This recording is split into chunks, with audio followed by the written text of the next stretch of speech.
What's up, everybody?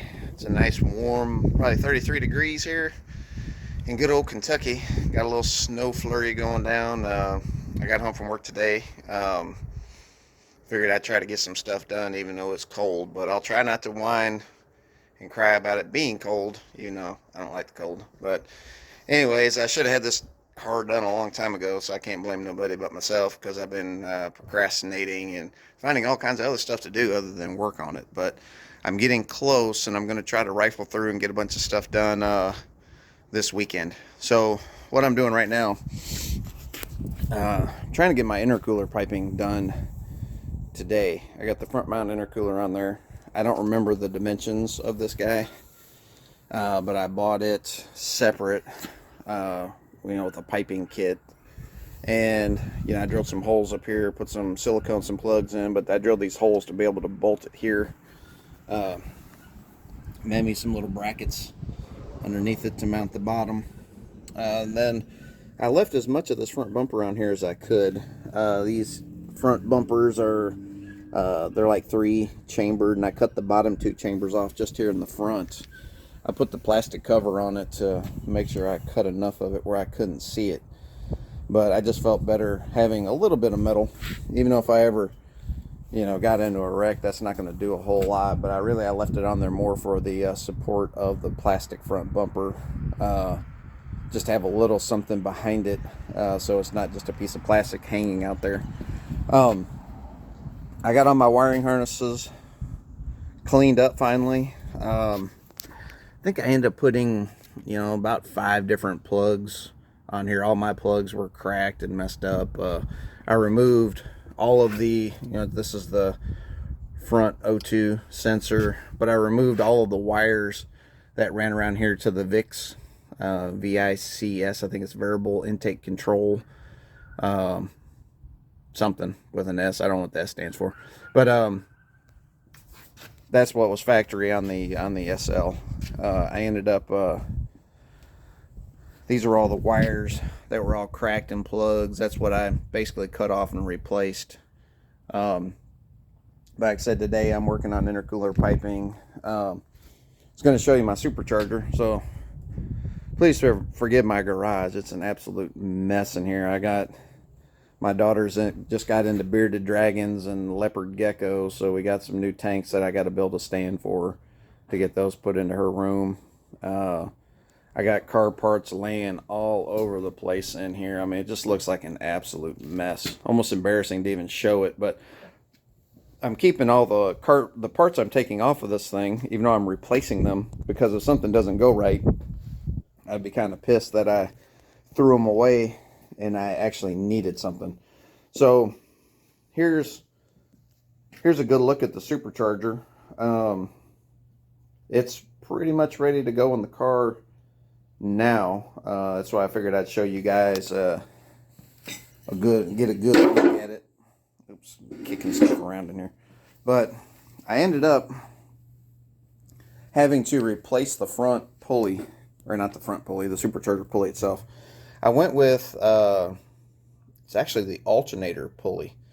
So I had an extra alternator, you can see right there, and I took the pulley off of it, and I had the machine shop change the bore on it so that it slid on the shaft. But here's the ZZ Performance pulley. So they're basically the same size diameter, but the problem I was having, as I talked in the other video, is the front of that ZZ gets me awfully close to the master cylinder and the hoses.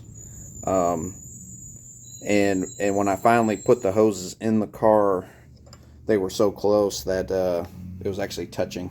So I went with this pulley, hoping that it'll work out great and I don't have to change it to a different size. If I do, I'll just have to take all of this off and then put it back in the press. But I went ahead and put me a hose barb here to hook my boost gauge up to. So I ran all the calculations on the plenum, and I'm at about 0.8.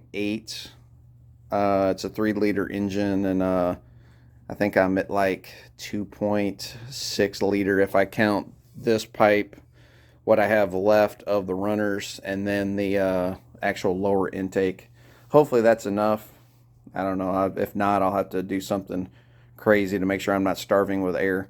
I got a glow shift dual intake temperature gauge. I'm running glow shift gauges in this. I got a boost gauge, the intake temperature gauge, and then the wideband O2. But the problem is I can't find the intake temperature gauge. I don't know if it's in the attic, if it's in the car with all the other parts, or buried somewhere in this mess of a garage. But I went ahead and pre-drilled the holes for it here and here, 3/8 NPT. So air will be coming out. I'll get the air temperature coming out and then air temperature returning back from the front mount intercooler. Here's a look at how I did the throttle cable. This is the actual factory throttle cable. I got this stainless steel plate, and then I welded a bracket on the supercharger, and then I bolted this to it, so I had some good sturdy holes to put that on there. I probably won't be able to reach these very easily once this is in the car. But there it is. So I did the cruise control delete, which means that this guy, when it goes in the car, it'll probably angle something like this into the firewall. So it's not too bad. I had to put a pretty decent bend here because I got a bracket that's going to bolt to that bolt hole there. And I had to get this around the edge of that bracket. But on the actual throttle body itself, I did the idle air control delete on it. I made this plate myself, bolted it to the throttle body. But, you know, overall, and it's hard to tell here, but I actually bent this down a little bit, and then I greased that up really good so there's no rubbing there. But it opens up all the way, closes back fine, so I should be good there. I also was testing it out, and I figured I'd show you guys here. I got my drill to see, let me lay that there, what kind of airflow I was getting out of this thing. So this is just a regular drill. So you can see it's blows air pretty good out there, even at very low speed. I'm just barely running and it blew it down. I think, you know, that drill's probably only, you know, I don't know, it's in the hundreds RPM, I'd say. So back out here at the car, you know, as I was telling you guys in another video, I got my master cylinder done. I got this all cleaned up in here, so I got some good space for my belt. And then I ran my hoses down, around, and underneath the master cylinder. And then I got them connected to the firewall. And then there is my remote brake reservoir. So it's now going to be sitting over here on the left-hand side, by where the windshield wipers go. So now that that's out of the way, here's the bracket here that the supercharger is going to rest on. This guy here, and then this rubber pad is about a 1/4 inch thick.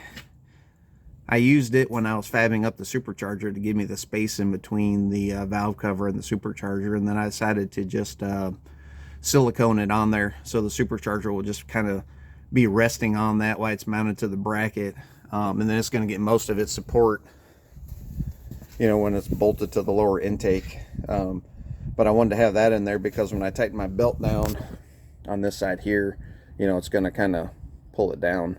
But we'll see that once I get it in the car.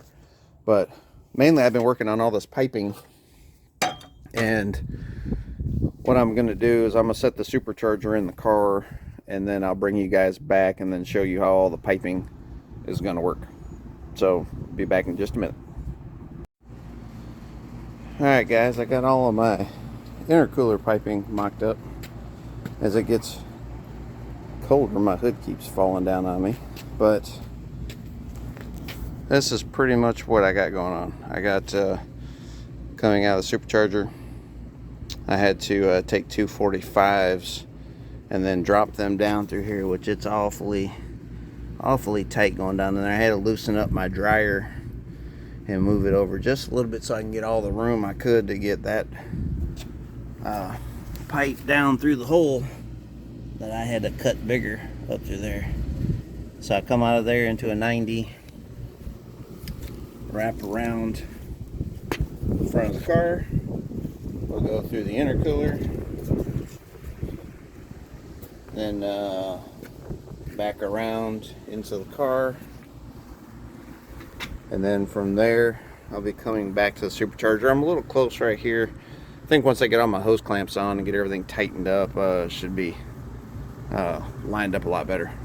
And then from here I'll just 45 in back into the engine. So I've also, these superchargers come with an internal bypass on them, which on this one, this is kind of where the original bypass was. That's all welded up, and then I put, if you can see that, there's a 1-inch aluminum pipe stub sticking off there. So I bought this guy here. This came off of, I think it's hard to remember. It's an Infinity, an Audi, something I bought this off of. This is a boost bypass that runs off of vacuum. So there's a vacuum hose that goes here, and then it connects to this brass one here, and then there's a little tiny hole right there on the side that under vacuum. So while this thing's running and the throttle body is closed, this chamber here ahead of the rotors will be under vacuum. This thing here, I had this little piece made, and I made me a little plate for it. So this guy will mount right there, and then while it's under the engine is under vacuum, the butterfly inside of here will be open. It may not open much, but it's going to open enough that during idle and low speed, the boost will be coming through here and going back through and basically being recycled through the supercharger. And then just as soon as you give it some throttle and this guy opens up, this opens up, the vacuum drops, and I lose vacuum. Once I lose vacuum, then this will slam shut, and then it's instant boost. So that's why on a supercharger you don't have to worry about spool up, because I'm going to be constantly blowing air through here, bypassing it. But then as soon as this bypass slams shut, it's full air into the engine, and it's basically instant boost. And then of course as your RPMs go up, the boost will climb with it. So that's the hope anyways. I'm about done freezing at the moment, so I'm going to close this guy up. Oh, there's one other thing I was going to show you. Well, maybe two more things, and then we'll wrap this up. One of the problems I'm going to run into with this guy coming here is, as you know, there's not much room between the top of our engine and the hood, and there's a little concern right here. This isn't the actual boot I'm going to run on here. I had to get 1 1/4 or 2 1/4 inch to 2.5. This is just a 2.5, so I'm waiting. That should be here tomorrow. But as this hood closes, you probably see it right there. It's gonna barely touch right in here. So what I'm thinking about doing is just trimming a little bit of this support off. I'm gonna take this down, trim a little bit of the metal, and then put it back on, and then I should be good to go. So hope you guys are enjoying these videos. I'll bring you back when I'm getting closer. Talk to you guys later.